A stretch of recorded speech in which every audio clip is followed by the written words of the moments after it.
Welcome back. This is the lid of a box I've been working on. And in this episode I'm going to show you how I produced that lid. It starts a little bit like my last project by going through the scraps or beech I've got in the shed and matching up the grain and colour to find 3 or 4 pieces that'll be big enough to produce the lid size I'm looking for.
So here you can see that I've jumped ahead a step.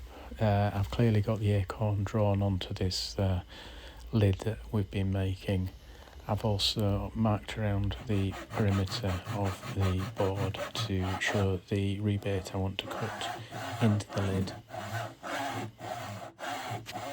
There are lots of ways to put a rebate into a lid.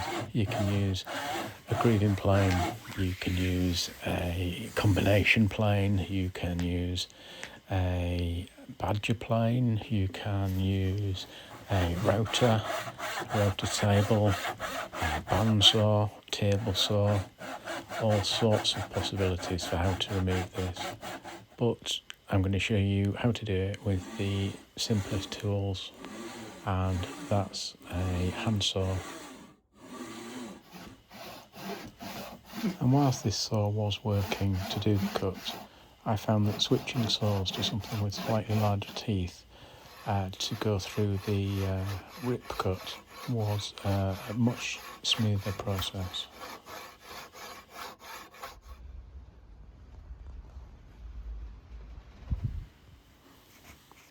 Now the symbol has some meaning for the person who this box is going to be given to. So I'm going to show you now the process I've taken to carve the acorn that's in the lid of this box, and just show you how I've gone about that. I've pulled out 2 pieces from my scrap turning pile. The piece on the right I think is likely to be cherry. The piece on the left I'm not too sure about. It's spalted. It could be beech, it could be something similar. And here you can see a rough outline of the shape that I've drawn onto the wood, just to give me a feel for whether it's going to work on these pieces or not.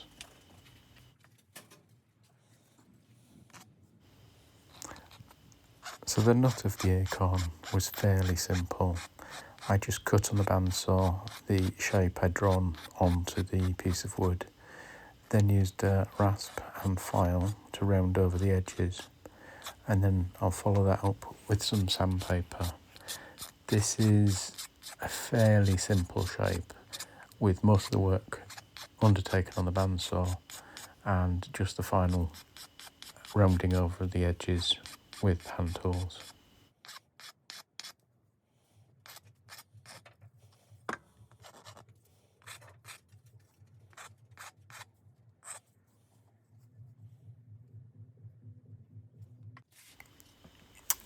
The cup section of the Acorn was a bit more tricky. I tried various tools to try and round over the edges, but many of the files were too big, and I swapped and changed quite a bit, experimenting to see what would give the best result. This process took quite a while.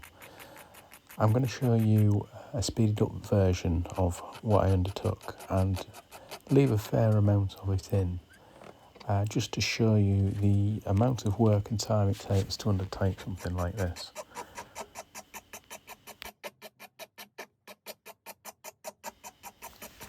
Obviously, if you don't want to watch me filing for the next few minutes, please feel free to jump forward.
Now that I'm happy with the Acorn, I've placed it on top of the lid I'm making, and it becomes fairly obvious quickly that I'm going to need to set this into the wood as an inlay.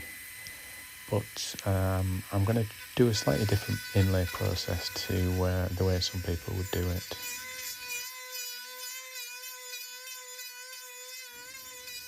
With many inlays, you're trying to put the inlay in completely flush to the wood you're placing it into, so with no gaps around the edges. However, because this is a stylised acorn, I want it to stand out from the surrounding wood rather than kind of blend into it.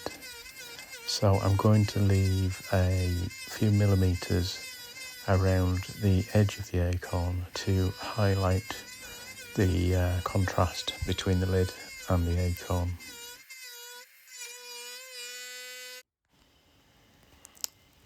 With the shape carved out, I can test the pieces to see how they fit, and then with a chisel I just refine the edge. This took quite a bit of time to try and get an even amount of space around both pieces.